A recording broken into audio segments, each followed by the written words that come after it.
Welcome to Kansas Ag Report. I'm Ken Rogers. On this week's program, we talk with Justin Wagner, Extension Beef Specialist with K-State Research and Extension in the Southwest District. We'll talk about some considerations based on the grass situations in western Kansas. Also, some data that they're compiling each month based on feedlot activity. We also have features from Kansas Corn, Kansas Wheat, and the Kansas Farm Bureau, plus the weekly update from the Kansas Livestock Association and market information from Pinion, a division of KCO ISO. Kansas Ag Report brought to you in part by the Kansas Soybean Commission, the Soybean Checkoff, progress powered by Kansas farmers. Kansas Farm Bureau, a grassroots ag organization representing the state's farm and ranch families since 1919, kfb.org. And the Kansas Wheat Commission, lending in the adoption of profitable innovations from wheat. Online at kswheat.com.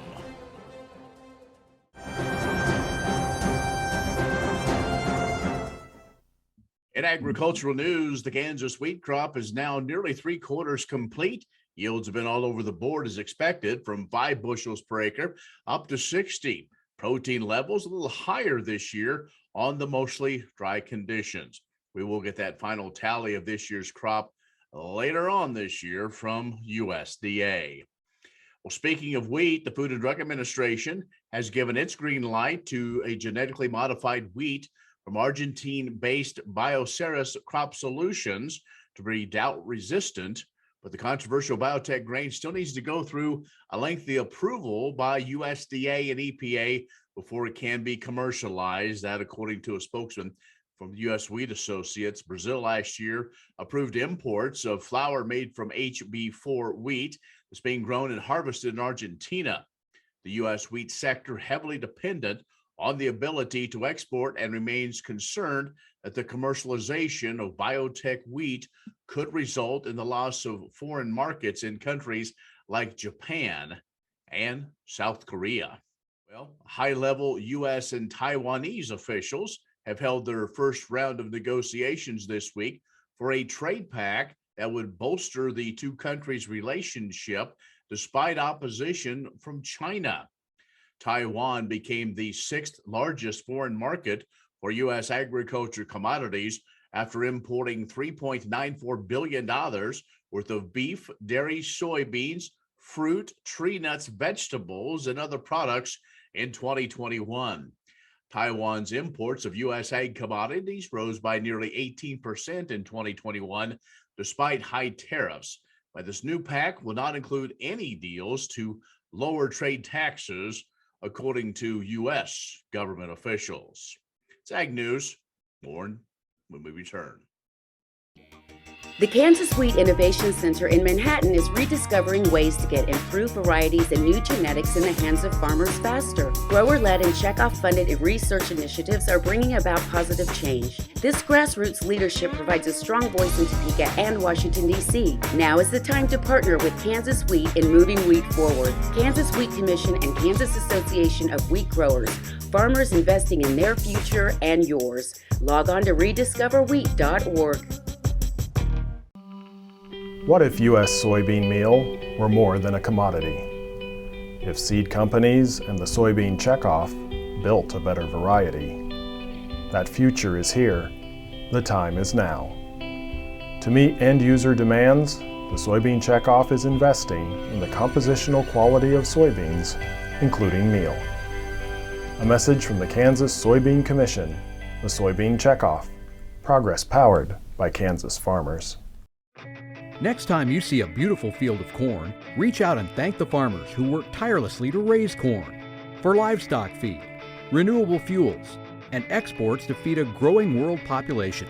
The farmers on the Kansas Corn Commission work for Kansas Corn with grower-funded checkoff dollars that support foreign and domestic market development, research, promotion, and education to expand opportunities for Kansas farmers. To learn more, visit kscorn.com. Many seed companies claim to offer the latest genetics, But how many have tested those genetics in soils just like yours? The Oldie Seed Know to Grow research program has fully tested the latest seed genetics in soils that are right in your neighborhood. The Oldie Seed Know to Grow program can recommend the best performing hybrids from technologies like Enlist, Extend, and Liberty Link that will optimize the yield and profit of every acre on your farm. Contact Oldie Seed today. The Kansas Ag Report brought to you in part by Kansas Grain Sorghum, growers working together. Learn more at ksgrainsorghum.org. Grass and Grain, online or in the mail, keeping Kansas farmers informed for over 60 years. grassandgrain.com.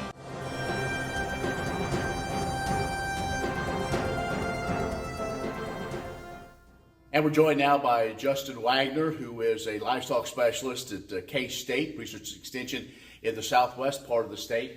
So, Justin, want to talk about, here we are now, the 1st of July, this drought conditions really showing themselves in our pastures.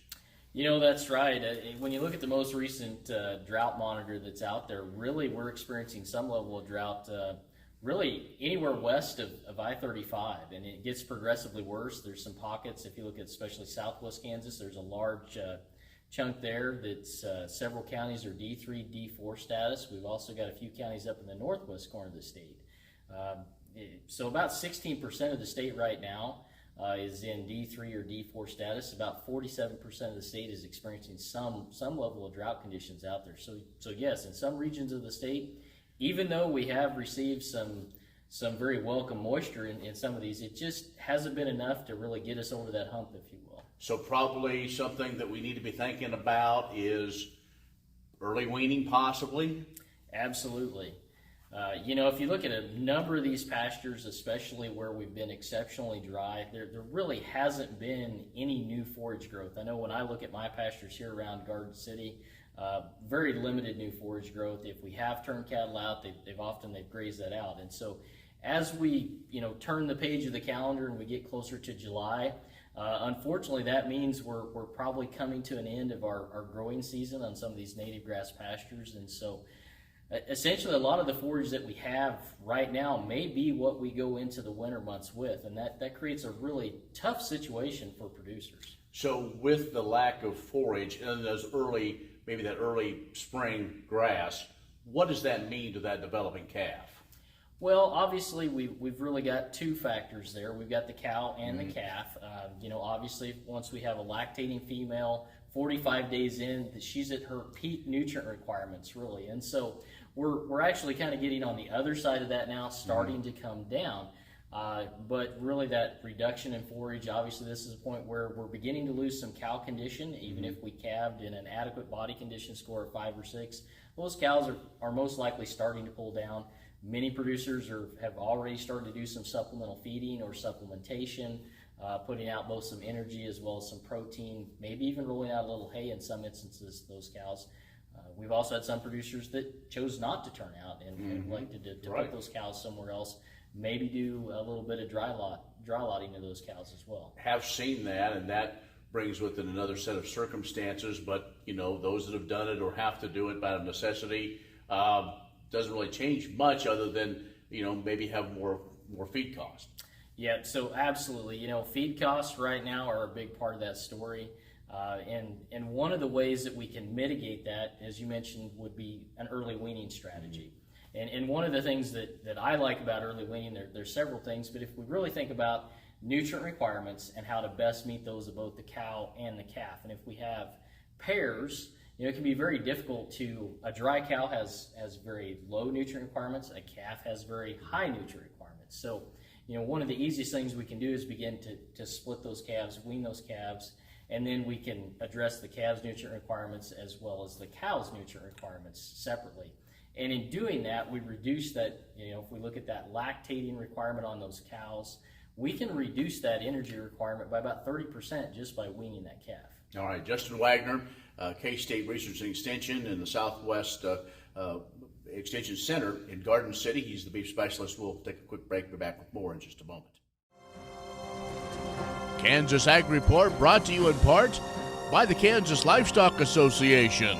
supporting members' business interests and meeting consumer demands. KLA.org. Oldie Seed Farms, carrying soil-specific seed. Find them on the web at oldieseed.com. That's OHLDE seed.com. And Kansas Corn, building the future at kansascorn.com.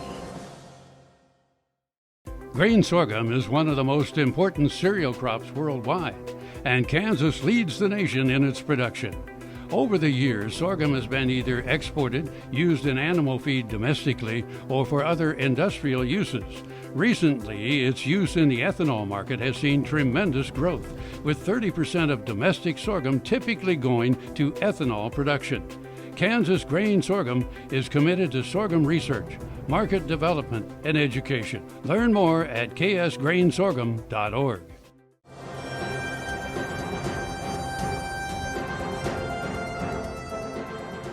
And our guest this week is Justin Wagner, Extension Beef Specialist with K-State Research and Extension based in Garden City.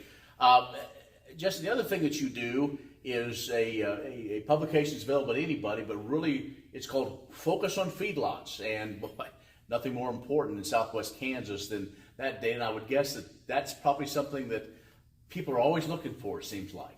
Yeah, so the Focus on Feedlots is one of the publications that I put out each month. It's essentially a feedlot performance and closeout summary that we gather data from approximately 6 to 7 feed yards each month, primarily in western Kansas, as you would suspect. We do have some eastern yards.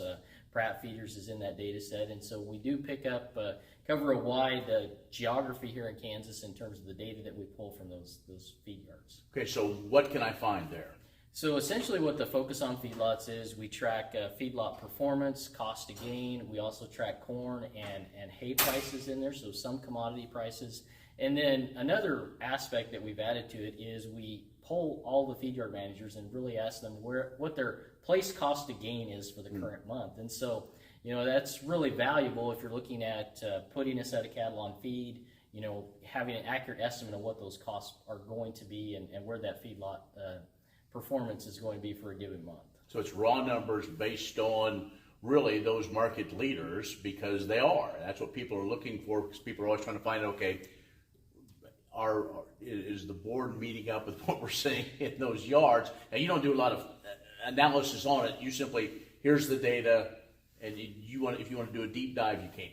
Yeah, so one of the real values in the Focus on Feedlot data set is that we've been doing this here at K-State since 1990. We've got the data archived electronically, and so we can go back into that data. And so what it is, it's essentially a survey. So we don't do any massaging of the data. It's just simple raw averages is what we report. We ask the questions, they share their closeout information, and we report those averages, as well as the ranges for some of those commodities like corn that you'd expect on something like that, where there is going to be a little bit more variability within that. All right, so Focus on Feedlots. It's available. Anybody can either get on probably the serve, or they can look it up. So how can they do that? Yeah, so if you would like to receive the Focus on Feedlots, the easiest way to do that is simply send me an email.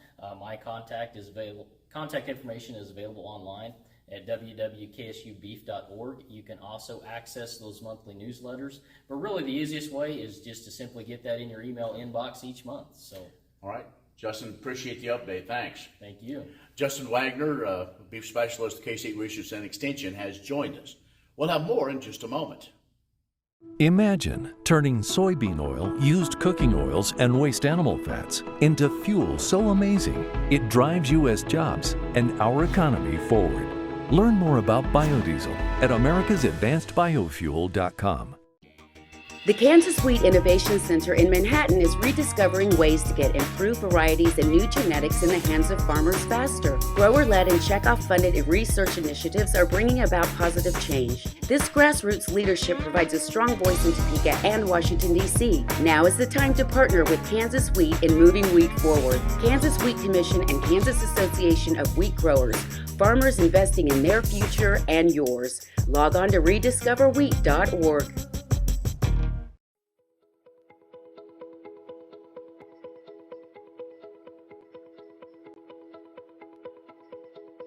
We have a corn and soybean operation. We farm about 4,500 acres with my mom and my dad and my wife and my family. Farming's been in our family, in my mom's side and my dad's side, for generations. 5, I think. I think I'm 5th. I graduated from K-State in 2001 and came back to the farm full-time after that, but my sister and I were able to start through an FFA project in 1994, I believe, with a quarter with my grandmother and my dad and my sister and me. So that was the very first time we were able to start farming on the ground. And we have 5-year-old, 7-year-old, 8.5-year-old, and 10.5-year-old. And they love the farm. They like to get out and ride in the combines, tractors. They like to learn. They like to garden. And the garden is where they first started it, and that's where my wife Danielle has really got them kind of get into it, to where we actually even planted sweet corn by hand. They've taken a lot away from that to learn a lot just by getting their hands dirty. But they're involved. They understand, and they ask questions a lot. Oh, my family. Danielle is my wife. She helps on the grain cart and food and family and moving people around, and my mom is the same. She runs a grain cart, combine. They can all jump in and out of anything. We have 3 full-time employees, half the year, 2 full-time, all the time. So we have Kent, Noah, Houston, and me and Dad are around full-time. Dad's in the summertime, kind of gets away a little bit more. Harvest, planting, he's there all the time, as well as I'm there pretty much all the time too. So we have basically 5 full-time employees all year round. We farm about 50% corn and 50% soybeans. We've primarily been more so corn in the past, but kind of gotten back, depending on how the markets react to prices, of how many acres of each we farm. The biggest thing is that I like is that, you get to see the work you put in and see how it turns out. But honestly, it's been in our family for years, and that's been pretty important to me and my family.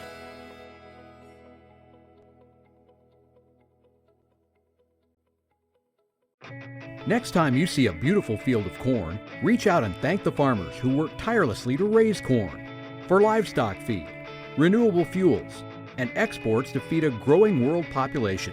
The farmers on the Kansas Corn Commission work for Kansas Corn with grower-funded checkoff dollars that support foreign and domestic market development, research, promotion, and education to expand opportunities for Kansas farmers. To learn more, visit kscorn.com.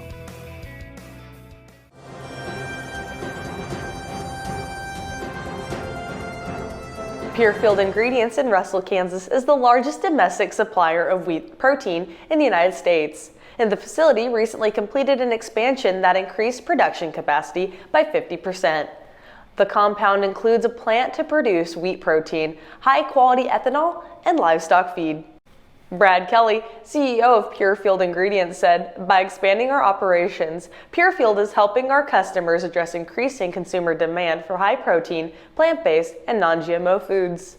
Wheat protein is also called vital wheat gluten and is an essential part of many food and pet products. Isolated from the bran and the starch, wheat protein is an extracted and activated part of the kernel. When added to a recipe, wheat protein provides a binding agent that helps the end product's elasticity. Wheat protein is also used as a binding agent in plant-based meat alternatives, and about 40% of the wheat protein produced in Russell is destined for pet food. The 2 plants in Russell employ about 100 people, including grain inspectors, chemists, flour millers, procurement, merchandisers, and others. Purefield also found a way to produce ethanol out of the byproduct from the protein plant. This specific ethanol meets the standards for California's low-carbon fuel standard. The byproduct of the ethanol produced results in a new type of distiller's grain that is sold to local feedlots. Every incoming load is sourced from western 2/3 of Kansas, is graded and inspected before a truck can unload. Samples must be grade 1 or grade 2 with protein above 11.5% and a test weight of 58 pounds per bushel or above. Learn more about Purefield Ingredients at www.purefield.com. Kansas Corn reminds you that E15 fuel is the right choice for every kind of driver. For the car enthusiast, E15 has higher octane, For the thrifty driver, E15 is priced lower than regular unleaded. For the nature lover, E15 provides cleaner air. For the shopper who buys local, E15 has more ethanol from our Kansas corn farms. Choose E15 for a higher octane, lower price, cleaner American fuel. Message from the Kansas Corn Commission. Learn more at kscorn.com.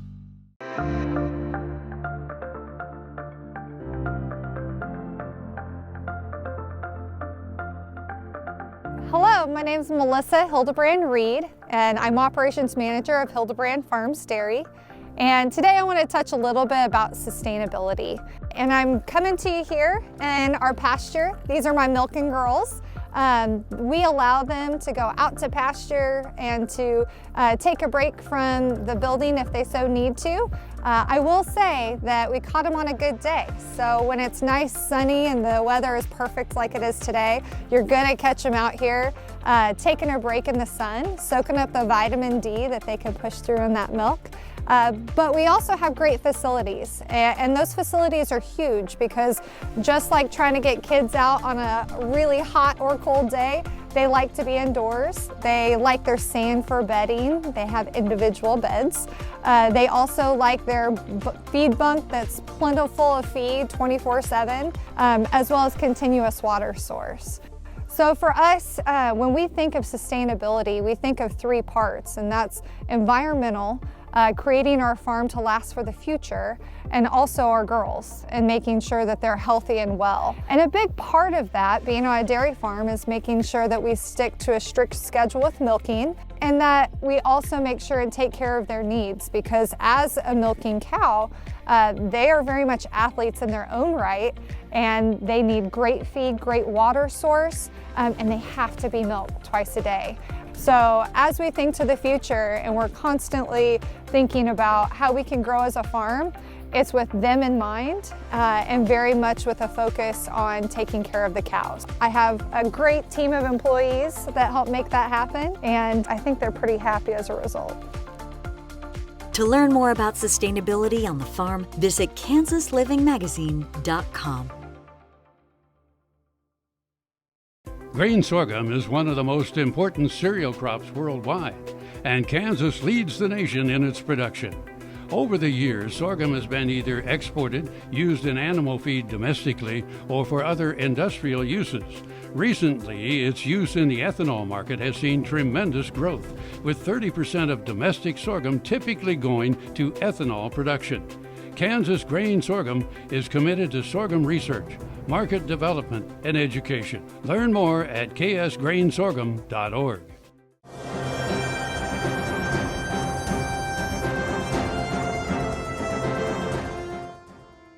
The Beef Checkoff's National Summer Grilling Advertising Campaign featuring former NFL quarterback Tony Romo is in full swing across a multitude of platforms. The new ads can be viewed on YouTube and across smart TV channels like HGTV, Fox News, CBS, ESPN, and other popular connected TV networks. Launched in early June, these platforms already have delivered well over 550,000 video views. In addition, new audio ads featuring Romo are appearing on Spotify and on a wide range of SiriusXM programming, including on Major League Baseball and other sports programming throughout the summer. Thus far, the campaign has generated more than 545,000 listens to these new radio spots. Beef advertising also will run across social media platforms, including Facebook, Instagram, Pinterest, and Twitter. Consumers will be educated on how to build delicious and nutritious beef burgers via advertisements appearing on popular websites such as Taste of Home, Savor, and Health.com. Capping off this effort is a robust Food Network cable TV advertising buy with more than 275 Beef It's What's for Dinner ads airing from May 27th through August. What if U.S. soybean meal were more than a commodity? If seed companies and the soybean checkoff built a better variety? That future is here. The time is now. To meet end-user demands, the soybean checkoff is investing in the compositional quality of soybeans, including meal. A message from the Kansas Soybean Commission, the Soybean Checkoff. Progress powered by Kansas farmers.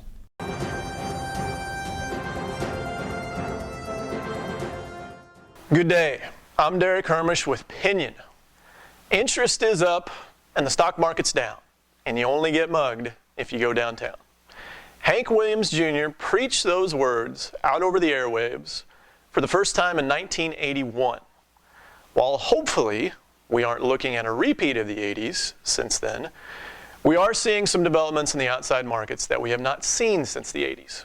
We have experienced recessions since then, with the tech bubble popping in the early 2000s, and then again with the mortgage crisis and the fallout from that in 2008 and 2009. Those two recessions, though, were more specific industry bubbles popping. The inflation we are currently experiencing is more widespread.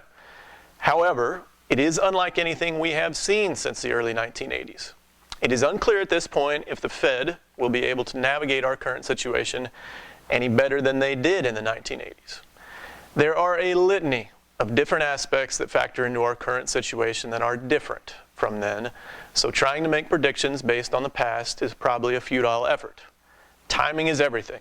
Economic cycles tend to be measured in years, whereas markets can move miles in a matter of weeks. What is true is that inflation cannot run this hot for an extended period of time without having some consequences. And one of those consequences could be that when inflation peaks, it is followed by deflation. Now, perhaps the Fed can execute a soft landing and avoid a hard landing, but you should be prepared for either.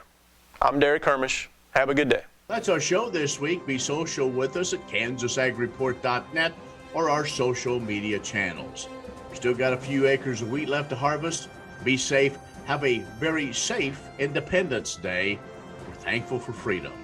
I'm Ken Rogers. Thanks for joining us. We'll see you next week. The Kansas Wheat Innovation Center in Manhattan is rediscovering ways to get improved varieties and new genetics in the hands of farmers faster. Grower-led and checkoff-funded research initiatives are bringing about positive change. This grassroots leadership provides a strong voice in Topeka and Washington, D.C. Now is the time to partner with Kansas Wheat in moving wheat forward. Kansas Wheat Commission and Kansas Association of Wheat Growers. Farmers investing in their future and yours. Log on to rediscoverwheat.org. Imagine turning soybean oil, used cooking oils, and waste animal fats into fuel so amazing it drives U.S. jobs and our economy forward. Learn more about biodiesel at americasadvancedbiofuel.com.